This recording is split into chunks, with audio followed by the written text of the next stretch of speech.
అని అత్యుత్సాహపడింది అయితే ఒకళ్ళైతే, మళ్ళీ ప్రభుత్వంలోకి రావాలని తపన పడుతుంది వేరొకరు. సో ఇలా రెండిటి మధ్యలో ఎవరి ట్రాప్ లో ఎవరు పడినా గానీ చట్టం అనేది ఒకటి ఉంది. మీ ఇష్టం వచ్చినట్టు మీరు చేయకూడదు, కర్రలు పట్టుకొని రోడ్ల మీదకి రాకూడదు, ఆ మాదిరిగా రెచ్చగొట్టే ధోరణితో ఉండే ఫ్లెక్సీలు కట్టకూడదు అని చెప్పినందుకు నేను ఏ పార్టీనో నాకే అర్థం కాని పరిస్థితి అయింది సార్. సో తప్పుని తప్పు అని చెప్పాల్సిన వాళ్ళు చెప్పకపోతే ఎవరో ఒకళ్ళు ముందుకొచ్చి చెప్తే ఆ చెప్పిన వాళ్ళు ఇరుక్కుపోతారంటారు చూడండి, అలాంటి పరిస్థితి అయింది. అది మా కళ్ళ ముందు మా గుంటూరులో జరుగుతున్నారే, కర్రలు పోలీసోడి చేతుల్లో. ప్రశ్నించడానికి పుట్టిన పార్టీలో ప్రశ్నించిన పాపానికి మిమ్మల్ని పారిపోమని చెప్పారండి. సరే, అలా ఏం కాదులేండి, కానీ అది కూటమి ధర్మానికి విఘాత పరిచినట్టుంటది. వాళ్ళు కట్టిన ఫ్లెక్సీల్ని మనం ఎలాగ ప్రశ్నిస్తాము, అలా ఎలా ప్రశ్నిస్తాము, మంచి చెవులో చెప్పాలి, చెడు చెవులో ఏదో ఉంటది కదా, ఆ స్లోగన్స్ ఉండేవండి. సో ఎనీవే జరిగిన అదేదో జరిగిపోయింది. ఈ రోజుకి అదేంటది సోషల్ మీడియా దాడి నా మీదే జరుగుతుంది, అన్నిటికీ సిద్ధంగా ఉన్నాం. ఇన్ని రోజులు లేని ఇచ్చాడు, ఇప్పుడు ఎందుకో తెర మీదకి తీసుకొస్తూ క్రియేట్ చేస్తున్నారు. So anyway secondary thing sir. So జైల్లోకి వెళ్ళాక సిద్ధార్థ లూథ్రా గారు కూడా చంద్రబాబు గారి కేసు వాదించడానికి వచ్చినప్పుడు ఆయన ఢిల్లీలో మేము ఒక 2-3 సార్లే చూడగలిగినాం, అది కూడా దూరం నుంచి. మా అదృష్టం ఆయన విజయవాడకు వచ్చి కేసు వాదించారు. ఆయన వాదించినా ఎందుకు బెయిల్ రాలేదు? పీటీ వారెంట్ జరుగుతుంది.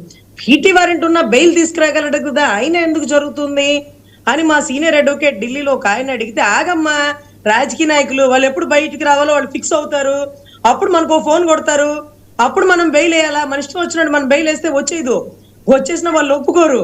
వాళ్ళు ఒక 40 రోజులు దాటాలి, ఈ లోపు ఏదో వాళ్ళ ఈక్వేషన్స్ ఉంటాయి, ఎవరో కలవాల్సిన వాళ్ళు కలవాలి, విడిపోవాల్సిన వాళ్ళు విడిపోవాలి, ఏదో జరగాల్సిన విధ్వంసం జరిగాక మళ్ళీ పిలుస్తారు అన్నారు. ఎందుకంటే సిద్ధార్థ లూథ్రా, ముకుల్ రోహిత్కి అనే వాళ్ళు ఒక టాప్ మోస్ట్ అడ్వకేట్లు. వాళ్ళు ఒక రాష్ట్రానికి వచ్చినారు అంటే, ఢిల్లీ నుంచి ఒక రాష్ట్రానికి వచ్చినారంటే ఇన్ని రోజులు బెయిల్ రాకపోవడం ఉండదు. నేను అడిగినాను, అరే అది వస్తుంది స్కిల్ డెవలప్మెంట్ లో ఆధారాలు లేకుండా అన్ని రోజులు ఎలా ఇస్తారంటే, వాళ్ళు ఈక్వేషన్స్ ఉంటాయిలేండి, వాళ్ళ ఈక్వేషన్స్ ఉంటాయిలేండి అంటే అదేంటో తెలియలే. ఇప్పుడు రాంబాబు గారు కూడా పాత పెండింగ్ కేసులు తీసిన ఆయన కూడా ఏం బాధలేదు, అది తీయండి, 10 రోజులు కాకపోతే ఇంకో 15 రోజులు ఉంటా, సరే ఏదో ఒక ఈక్వేషన్స్ ఉంటాయి కదా రాజకీయ నాయకులకి, అది మా వెరిబాగులోళ్ళైన లాయర్లకి తెలియదండి. ఆ లూథ్రా గారు చేసే పని ఇక్కడున్న జిల్లా అడ్వకేట్ కూడా చేయగలడు, ఈజీగా బెయిల్ తీసుకురాగలడు. అక్కడ ఆధారాలే లేవు, స్కిల్ డెవలప్మెంట్ కానీ ఇంకోటి కానీ లేవు. మరి ఎందుకని అప్పుడు కూడా పీటీ వారెంట్లు వేసినారు అంటే రాజకీయ ఈక్వేషన్స్ వేరే లెవెల్లో ఉంటదండి. అది సాధారణ కార్యకర్తలకు అర్థం కాదు. ఎందుకు అరెస్ట్ అయ్యారు, అరేరే మనం కలిసినాము, అరేరే పాపం మనం తోడుగా ఉన్నాం, నీడగా ఉన్నాం, ఇవన్నీ పిచ్చి మాటలు. క్లైమాక్స్ సీన్ బాగా గట్టిగా పండించగల సమర్థత గల వ్యక్తులు ఇరుపక్షాల రాజకీయ నాయకులు ఉంటారండి. లాయర్లు మీరు ఎప్పుడు రావాలో అప్పుడే రండి, మీరు ఎప్పుడు చేయాలో అప్పుడే చేయండి. పట్టాభి గారు బెయిల్ కి నేనే స్వయంగా వెళ్తే వాళ్ళు అన్నారు, పట్టాభి గారు బెయిల్ క్యాన్సిల్ చేయడానికి ఇతను బయటకు వస్తే గన్నవరం మొత్తం కొట్టేస్తాడు. అంత సీన్ లేదా ఇతనికి, మరి ఎందుకు బెయిల్ ఆపుతున్నారు అంటే ఆయన కూడా కొన్ని రోజులు లోపల ఉండదలిచినాడేమో, ఏమో మాకైతే అర్థం కావట్లే ఈక్వేషన్స్. So anyway రాజకీయమేనండి. మనలాంటి వాళ్ళండి, జర్నలిస్టులు అడ్వకేట్లు వేరు, జర్నలిస్టులు వేరు, రాజకీయ నాయకులే సార్. ఏంటి ఇంకా చాలా ఉన్నాయట కదా, కృష్ణాంజనేయులు గారు ఒక పెద్ద లిస్ట్ చెప్పారు. ఆ లిస్ట్ ఆయన కూడా ఉందామని అనుకుంటున్నాడు లోపల. మీకెందుకు కంగారు, ఆ లిస్ట్ లో ఎన్నైనా తీయమనండి. అరే తగ్గేదేలే అని ఆయన మీకు నాకెందుకు బాధ, సరే ఏదో గొడవ జరిగింది అనుకున్నాడు, కానీ నిప్పు పెట్టేదాకా వెళ్ళి నన్ను ఈసారి డిప్యూటీ సీఎం దాకా ఇస్తారేమో మా జగన్ అన్న, అందులోనూ టైగర్ అన్నాడు కదా అని అతను కూడా సంతోషపడుతున్నాడు. ఆ సంతోషాన్ని నిలవనివ్వండి.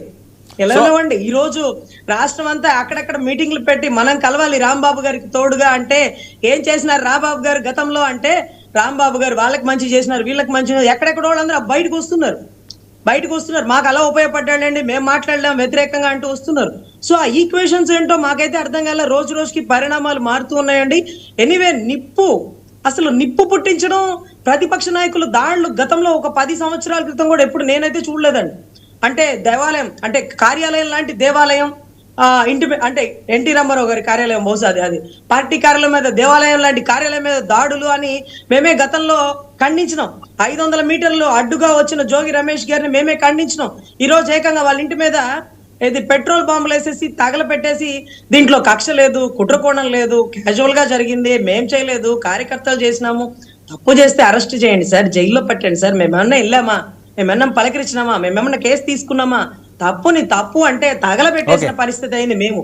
కానీ తగలబెట్టిన వాళ్ళకి ఈ రోజుకి బెయిల్ లో నడుస్తూ ఉన్నారు. అదే ఆయన వచ్చి చెప్పినారు చూడండి, ఉండవల్లి అరుణ్ కుమార్ గారు అన్నారు, అదేంటో తిట్టినోడికేమో సెంట్రల్ జైలు, నిప్పు పెట్టి తగలబెట్టినోడేమో స్టేషన్ బెయిల్, ఇదే విధ్వంసం అంటూ